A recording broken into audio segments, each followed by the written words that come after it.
rumeksa ingsun lakune stangaya wara kelawan mekak hawa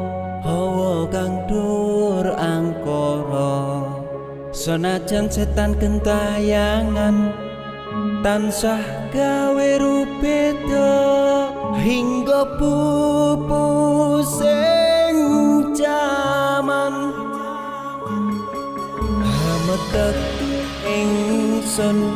nyirep geni wisamurka maperhardaning panca saben ules sing netra linambaran sih kawelasan ingkang paring kamulyan Sang Hyang Jati Pangeran jiwangku kalbu samudra pepuntaning laku tumuju dhateng Gusti zat kang amur